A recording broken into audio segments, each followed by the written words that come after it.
আমরা যে বৈয়াকরণ সিদ্ধান্ত কৌমুদি পড়ছি তার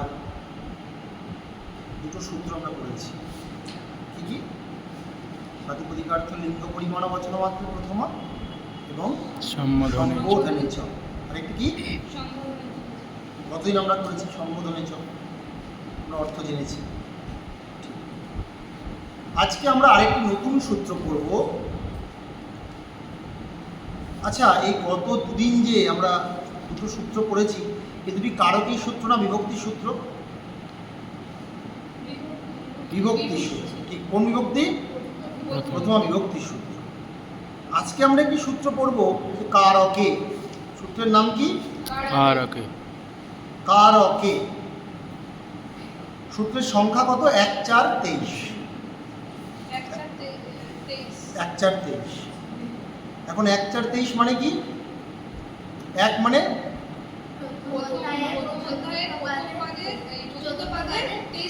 বাহ, খুব সুন্দর।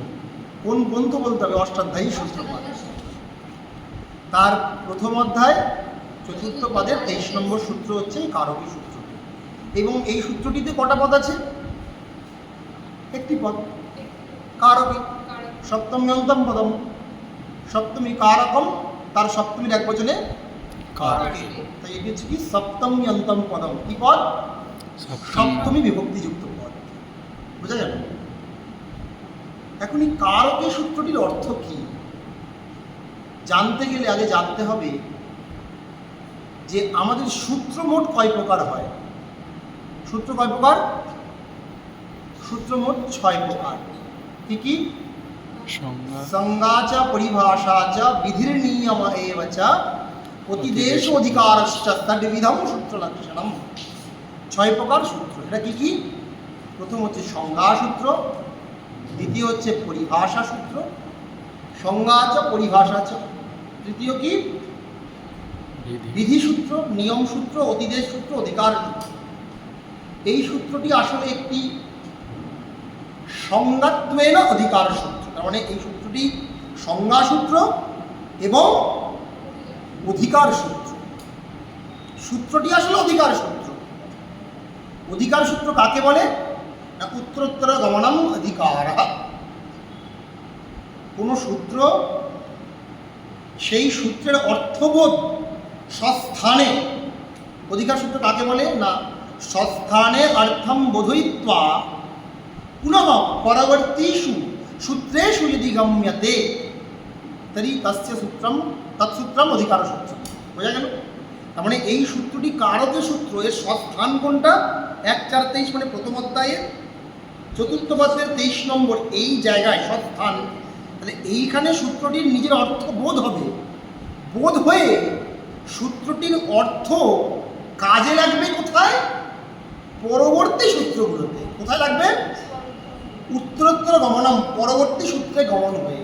সেটা কি? না, ধ্রুবম অপায় অপাদানম 1 4 24। কর্মণায়ম অভিপ্রেতি সম্প্রদানম, সম্প্রদানম সূত্রে। সাধকতম কারণম এই সূত্রে, আধার অধিকরণম এই সূত্রে, স্বতন্ত্র কর্তা এই সূত্রে, অপাদান করণাধার কর্মণম কর্ম কর্তৃষ্ঠতম কর্ম এই সূত্রে, এবং স্বতন্ত্র কর্তা তৎপ্রয়োজক হেতুশ্চ 1 4 55 এই পর্যন্ত। তার মানে 1 4 23 থেকে 55। তার মানে ওই চতুর্থ পাদেরই, প্রথম অধ্যায়ের এই চতুর্থ পাদেরই 1 4 23 থেকে 1 4 55 মানে চতুর্থ পাদের 55 নম্বর সূত্র পর্যন্ত এই কারকে সূত্রটির অধিকার। বোঝা গেল? তার মানে সূত্রটির অর্থ কি আমরা পরে জানছি। আগে সূত্রটির অর্থটা, সূত্রার্থ, সূত্রার্থস্য প্রয়োজনম, সূত্রার্থেন প্রয়োজনম বা অস্য অনেন সূত্রেণ প্রয়োজনম কেবলম না স্বস্থানে। এই এখানেই সূত্রের প্রয়োজন নয়, পরবর্তী সূত্রগুলিদের প্রয়োজন আছে। কোন কোন সূত্র? একেবারে 1, 4, 24, 25, 26, 27, 29, 30, 32, 34, 37, 55 পর্যন্ত যতগুলো সূত্র আমরা আলোচনা করব, প্রত্যেকটা সূত্র আলোচনা করতে গেলে এই কারকে সূত্রটি লাগবে। কারকে সূত্রটির অর্থ জানা প্রয়োজন। বোঝা গেল এই পর্যন্ত? এটা হচ্ছে অধিকার। সো অধিকার সূত্রের তাৎপর্যটা আমরা বুঝলাম। অধিকার মানে কি? সেই সূত্র নিজের স্থানে অর্থ তার বোধ হয়ে সে উত্তরোত্তর গমন করবে, এবং তার একটা লিমিটেশন আছে। একেবারে পুরো তার পরবর্তীকালে কারক প্রকরণের পরে যা আছে, সমাস প্রকরণ বা যা যা প্রকরণ আছে, তিঙন্ত প্রকরণ, সব পর্যন্ত যাবে পুরো। এরপরে সিদ্ধান্ত কৌমুদীর যত সূত্র আছে, মানে 1, 4, 23 থেকে 1, 4, 55, তারপরে তৃতীয় অধ্যায়, মানে যত সূত্র সব জায়গায় যাবে কি না। এই কটা সূত্র মানে লিমিটেশন। অধিকার সূত্র মানে কি? অধিকার মিনস একটা তার বাউন্ডারি আছে। ভালোভাবে বুঝতে গেলে এটা কোন ক্লাস? 6 same, BA 6 same. এখন এই 6 সেম এর অধিকার হচ্ছে কোন পর্যন্ত? এই ক্লাসের একটা নির্দিষ্ট লিমিটেশন আছে। এই ক্লাস কি সারা জীবন ধরে চলবে না। তোমাদের পরীক্ষা হবে কখন? জুলাই আগস্টে পরীক্ষা হয়ে যাবে, এই পর্যন্ত তোমাদের এই 6, 7 লেনদেন। তারপরে যে পাস করবে তাই আবার অন্য জায়গায় যাবে, মানে এই পর্যন্ত 6 সেম। এর আগে পর্যন্ত তোমরা কোন সেম ছিলে? 5th same. তাহলে 6 সেম হচ্ছে started from here and it will be end there, ওখানে গিয়ে শেষ হবে আপ টু আগস্ট। এই মনে লিমিটেশন। এটা হচ্ছে অধিকার সূত্র। বোঝা গেছে অধিকার সূত্র? এখন কারকী সূত্রটি আসলে কি রূপে অধিকার হবে না? সংজ্ঞাত্বের অধিকার, মানে কারক একটি সংজ্ঞা, কারক একটি সংজ্ঞা। এখন নিয়ম আছে, সংজ্ঞা আছে সঙ্গিনপি বক্তব্যম। সংজ্ঞা হলে তার সঙ্গী কথা বলতে হবে। যেমন আমাদের পাণিনি, তিনি তার সংজ্ঞা প্রকরণ বা সংজ্ঞা সূত্রগুলো যেগুলো করেছেন, যেখানে যেখানে যে সংজ্ঞা করেছেন তার সঙ্গে তিনি বলে দিয়েছেন। যেমন কি? যেমন টি সংজ্ঞা, ভূ সংজ্ঞা, নদী সংজ্ঞা। তিনি কি বলেছেন? অচ অন্ত্যাদি টি। টি একটি সংজ্ঞা, তাই তো? টি কার সংজ্ঞা? অচ অন্ত্যাদি। ভূ সংজ্ঞা, নদী সংজ্ঞা ইউস্ত্রাখ্যও নদী বলে তিনি নদী সংজ্ঞা করেছেন। এই শব্দগুলো যে নদী সংজ্ঞা। কোন একটি শব্দের এই অংশের নাম টি, টি ভাগ, অন্ত অচ, অচ অন্ত্যাদি। কোনো শব্দের একেবারে অন্তিম অচ থেকে শুরু করে বাকি অংশটুকুর নাম হচ্ছে টি সংজ্ঞা। ঠিক সেরকম বৃদ্ধির আদৈচ, বৃদ্ধি সংজ্ঞা তিনি বলে দিলেন। কার বৃদ্ধি সংজ্ঞা হবে? আদৈচ, আ ও। অদেং গুণ, গুণ সংজ্ঞা। কার গুণ সংজ্ঞা হবে? অ ই উ, এগুলোর গুণ সংজ্ঞা হবে। অ ই উ ও ও, অদেং এ ও, অ এ ও, এগুলোর কি সংজ্ঞা? অদ, এগুলোর কি সংজ্ঞা হবে? গুণ সংজ্ঞা হবে। অ এ ও, এগুলো গুণ সংজ্ঞা হবে। তা তিনি যেখানে যেখানে সংজ্ঞা বলেছেন তার সাথে সাথে সঙ্গী বলে দিয়েছেন, যে টি মানে এইটা, তুমি জানো, নদী মানে এইটা, ভূ মানে এইটা, তাই তো, বৃদ্ধি মানে এইটা, গুণ মানে এইটা। এখানে কারকম বলছি সংজ্ঞা, তাহলে সঙ্গীটা কি? তা তো পাণিনি কোথাও বলেননি যে এটা কারকম, কারকের সঙ্গী এটা কি। তখন বলছে আসলে এটা কি? এটা ছোট সংজ্ঞা নয়, সংজ্ঞা দুই প্রকার। লঘু সংজ্ঞা, পাণিনি যে সংজ্ঞার সাথে সঙ্গী বলেছেন সেগুলো সব আসলে লঘু সংজ্ঞা, যেমন টি, ঘু, এগুলো। আর কারকে, কারকম, এটা কি সংজ্ঞা? এটা হচ্ছে মহতী সংজ্ঞা, না বিরাট সংজ্ঞা। মহতী সংজ্ঞা মানে মহান সংজ্ঞা। মহতী সংজ্ঞা কারণ কিমর্থম? মহতী সংজ্ঞা কেন করতে হয়? মহান সংজ্ঞা মানে ছোট, খুব সরলভাবে বুঝতে গেলে টি, ঘু, এগুলো ছোট শব্দ, কিন্তু কারকম আমি বলেছিলাম যে এত বড় একটি সংজ্ঞা, তার মানে এটা একটা কি সংজ্ঞা? মহতী সংজ্ঞা, মহান সংজ্ঞা, বিরাট সংজ্ঞা, the great definition. Why it is great definition? এটা কেন মহতী সংজ্ঞা? মহতী সংজ্ঞা কারণ কিমর্থম? মহান সংজ্ঞা কেন, কি জন্য প্রয়োজন থাকবে? বলছে অনর্থ সংজ্ঞা যথাস্যা। ভাষ্যকার পতঞ্জলি বলছেন কারক আহ্নিকে, মহাভাষ্যের যে কারক আহ্নিক আছে, কারক আহ্নিকে তিনি কারক সূত্রটি নিয়ে আলোচনা করছেন। একটি সূত্র নিয়ে একটি আহ্নিক, কারক আহ্নিক, ঠিক আছে? তা সেখানে তিনি কি বলছেন যে মহাসংজ্ঞাকরণম কিমর্থম অন্যর্থ সংজ্ঞা যথাস্যা। অন্যর্থ সংজ্ঞাকে বোঝানোর জন্য। এখন অন্যর্থ সংজ্ঞা মানে কি? অন্যর্থ সংজ্ঞা মানেটা কি?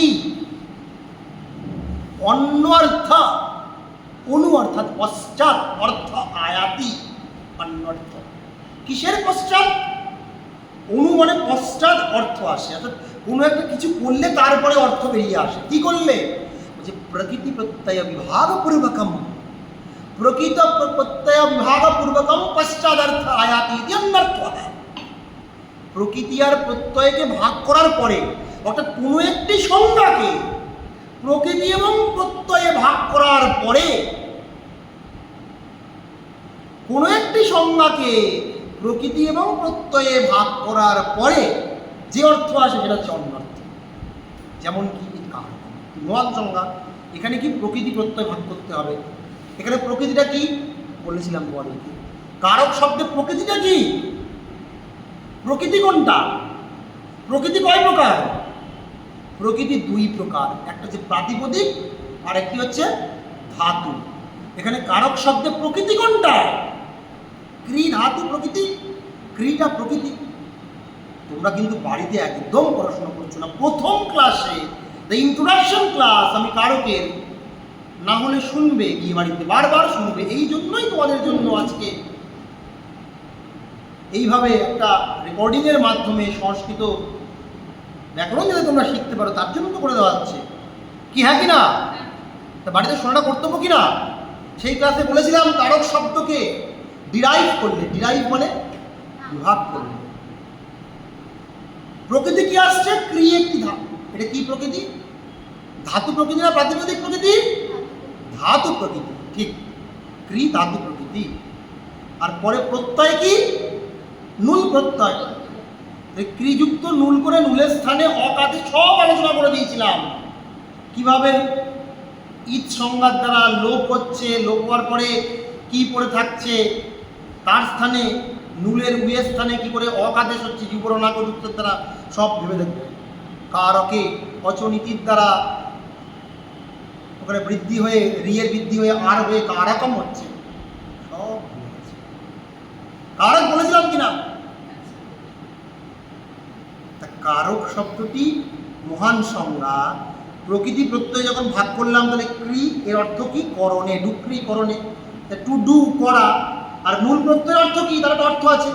কি বলেছিলাম? কর্তরি নুল ত্রিচ, নুল এবং ত্রিচ প্রত্যয় কর্তা অর্থে হয়, নুল প্রত্যয়ের অর্থ কর্তা, অর্থাৎ ক্রিয়ার যে কর্তা, করার যে কর্তা, টু ডু ক্রি, করার যে কর্তা সে হচ্ছে কারক। বলেছিলাম কিনা?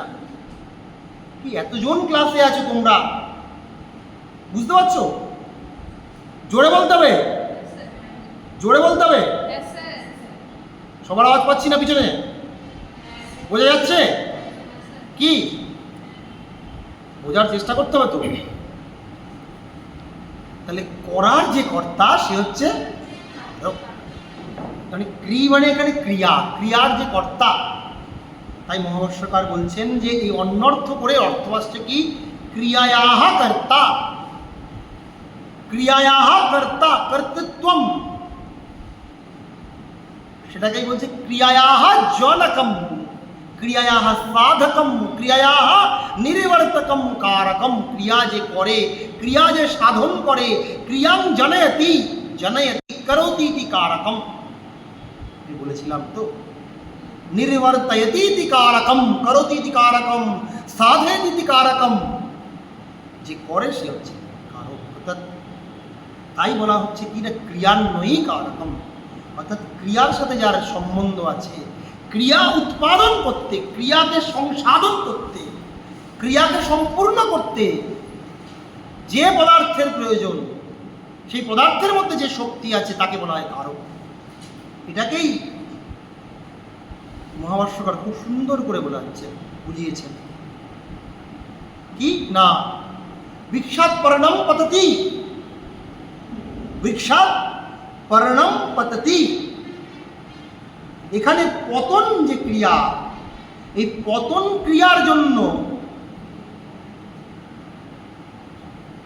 ধ্রুব যে পতন ক্রিয়ার ক্ষেত্রে যে ধ্রুবকে পাতাটি যে স্থির, পাতাটি স্থির না বৃক্ষ স্থির, বৃক্ষ স্থির। তাই বৃক্ষর মধ্যে এতদিন ধরে সংযুক্ত ছিল পাতাটি, তারপরে পাতাটি বৃক্ষ থেকে পড়ে যাচ্ছে। এই পতন ক্রিয়ার জন্য এই বৃক্ষটিও কারণ, কারণ বৃক্ষটির মধ্যে বিশ্লেষ হচ্ছে বৃক্ষটির থেকে, তাই বৃক্ষটি হচ্ছে একটি কারক, বৃক্ষটিও কারক। আবার পর্ণম পদ্ধতি, পর্ণ করছে, এটাও একটি কারক। পর্ণ হচ্ছে কর্তৃকারক, বৃক্ষ হচ্ছে উপাদান কারক, বলেছিলাম। তেমনি ভিক্ষুকায় অন্নম দদাতি, দান ক্রিয়ার জন্য সম্পাদন করতে গেলে যেমন একজন দাতার প্রয়োজন, তেমন যে গ্রহণ করবে যে গ্রহীতারও প্রয়োজন, যে দান গ্রহণ করবে। তাহলে ভিক্ষু হচ্ছে কে এখানে? গ্রহীতা। আর যে দান করছে যে দাতা, প্রত্যেকেই কিন্তু কারক। দান ক্রিয়ার জন্য এদের প্রত্যেকেই প্রয়োজন আছে, এই সোজাভাবে বুঝবো আমরা। তাই ভিক্ষুকের মধ্যেও কিন্তু দান ক্রিয়া শুধু এমনি এমনি হয়ে যাবে যে দান করছে সে দান করলেই দান হবে, এটা দান করলে দান গ্রহণ করবে কে? ভিক্ষু। তাই ভিক্ষুক হচ্ছে সম্প্রদান কারক। রাজা ভিক্ষুকায় অন্নম দদাতি, রাজা হচ্ছে কর্তৃকারক। কিম যচ্ছতি, আবার রাজা আছে, ভিক্ষুক আছে, কিন্তু দানের বিষয় কি? দান কোনো বিষয় ছাড়া দান হয়? কি দান করতে হবে? তাই দান করতে গেলে দানিয়ম বস্তু কিম তাবৎ অন্নম, দানীয় একটা বিষয়ও দরকার। সেই বিষয়টা কি? অবজেক্ট, যাকে কর্ম, সেটা হচ্ছে অন্ন, সেটাও কারক। এরকমভাবে সুন্দর করে আমরা কারক, তার মানে কারক মানে হচ্ছে ক্রিয়াকে সাধন করতে যাদের যাদের প্রয়োজন তারা প্রত্যেকেই কারক। এরকম করে কি হচ্ছে না, অপাদানম কারকম, অপাদান হচ্ছে কারক। তাহলে ওই ধ্রুবম অপায়ে অপাদানম, অপায়ে ধ্রুবম তো অপাদান সঙ্গতম স্যাৎ। অপাদানটা কি একটা? আসলে অপাদানটা একটা, এইখান থেকে কারক পথটি ওখানে যাবে অধিকারের মাধ্যমে করে, অপাদানম কারকম। তেমনি সম্প্রদানম কারকম, করণম কারকম, কর্ম কারকম, কর্তৃ কারকম। কারক সামান্যত্বেন অধিকার হচ্ছে, সামান্য রূপে না, প্রত্যেক জায়গায় খুব সামান্য রূপে। সামান্য মানে কমন, আমরা পড়েছিলাম, খুব সোজা শব্দ, অঙ্কের মতো বুঝতে হবে। A square B square C square plus A square C square D square plus A square D square X square. আমরা যদি করি প্রত্যেক জায়গা থেকে আগে এইটাকে কী করবো আমরা? কমন নিয়ে নেবো, তারপরে বাকিগুলো করতে হবে। এরকম করে আমরা করে শিখেছিলাম, তাই না? ঠিক সেরকম প্রথম প্রত্যেক জায়গায় এ স্কোয়ার কমন আছে, এ স্কোয়ারটাকে কমন নিয়ে নেবো, মনে পড়ছে সব? এরকমভাবে আমরা শিখেছিলাম। ঠিক সেরকম এখানেও প্রত্যেক জায়গায় কারকমটা কমন। উপাদানও একটি কারক, সম্প্রদানও একটি কারক, বর্ণম কারক। আসলে আমি মহাভাষ্যের বিস্তৃত ব্যাখ্যা সেভাবে বোঝাচ্ছি না, খুব সরলভাবে বোঝানোর চেষ্টা করছি। তাহলে কারকম মানে কি? ক্রিয়ার যে সাধকম, ক্রিয়া যে উৎপাদন করে সেই কারক, এবং তার বিশেষ বিশেষ সংজ্ঞা হচ্ছে অপাদান প্রভৃতি। অপাদান। এবার বৃক্ষাৎ পর্ণম পদ্ধতি, এখানে বৃক্ষটাও কারক, পর্ণটাও কারক। রাজা ভিক্ষুকা অন্নম যচ্ছতি, রাজাটাও কারক, ভিক্ষুকও কারক, কিন্তু প্রত্যেকটাই কারক, কিন্তু প্রত্যেক কারকের আবার বিশেষ বিশেষ নাম আছে। যদি কোনো ক্রিয়ার অপাদানের ক্ষেত্রে যে ধ্রুব, তার নাম কি কারক হবে? অপাদান কারক, অপায়ের ক্ষেত্রে। তেমনি কর্মর দ্বারা যাকে অভিপ্রায় করা হবে, কোনো একটি কর্মের দ্বারা যাকে অভিপ্রায় দান করা হবে, সে হচ্ছে সম্প্রদান কারক। ক্রিয়ার ক্ষেত্রে যেটি প্রকৃষ্ট উপকারক কারক, তাকে করা হবে, তার নাম করণ কারক। কর্তা যে ক্রিয়ার দ্বারা যাকে অধিকভাবে পেতে ইচ্ছা করে, তার নাম কি কারক? বিশেষ কর্মকারক। ক্রিয়ার ক্ষেত্রে যে সর্বদা স্বতন্ত্র থাকে, তার নাম কি কারক? তার নাম কর্তৃকারক। এগুলো হচ্ছে বিশেষ বিশেষ সংজ্ঞা। কি সংজ্ঞা? প্রত্যেক কারকের আবার অপাদানাদয়ঃ বিশেষাः সঙ্গাः স্যু। হ্যাঁ, এতে কারকাः অপাদানাদয়ः সঙ্গকাः স্যু। এই কারকগুলো অপাদান প্রভৃতি বিশেষ বিশেষ সঙ্গ হবে। যাকে ভর্তৃহরি, যার একটি গ্রন্থ আছে বাক্যপদীয়ম, এটা হচ্ছে ব্যাকরণ শাস্ত্রের দার্শনিক গ্রন্থ। বাক্যপদীয়মে যে তৃতীয় কাণ্ড, তার নাম সাধন সমুদ্দেশ, সেখানে বলছে পদার্থেষু বিদ্যমানা শক্তি কারকম। তাই সত্যি প্রত্যেক পদার্থের মধ্যে একটা বিশেষ শক্তি আছে। যেমন কি পতন ক্রিয়ার ক্ষেত্রে বৃক্ষের মধ্যে ধ্রুবরূপ শক্তি আছে, মানে স্থির থাকার যে শক্তি, স্থিতিশীল রূপ যে শক্তি, স্থৈর্য শক্তি, এটা হচ্ছে অপাদান কারকরূপ শক্তি। তেমনি কোনো ক্রিয়ার ক্ষেত্রে রাজা অন্নম বস্ত্রম দদাতি, রাজার মধ্যে স্বাতন্ত্র রূপ শক্তি আছে। হ্যাঁ, ছুরিকয়া ফলম কর্তয়তি, ছুরির দ্বারা ফলটি কাটছে। ছুরির মধ্যে কোনো কিছুকে কাটার জন্য সাধকতম রূপ, মানে প্রকৃষ্ট উপকারত্ব রূপ শক্তি আছে। শক্তিটাই হচ্ছে কারক। পদার্থের মধ্যে যে শক্তি আছে, পদার্থের মধ্যে, পদের যে অর্থ পদার্থ, সেই পদার্থের মধ্যে যে শক্তি আছে, বিদ্যমানা শক্তি কারক। এই কারকম হচ্ছে এটি সংজ্ঞা, এটি মহতি সংজ্ঞা। মহতি সংজ্ঞা কেন করা হয়েছে? অন্যর্থ সংজ্ঞা যেন হয়। অন্যর্থ সংজ্ঞা মানে কি? প্রকৃতি প্রত্যয় বিভাগ করে এর অর্থটা পেয়ে যাবো। একে আলাদা করে কেন সঙ্গী বলতে হয়নি।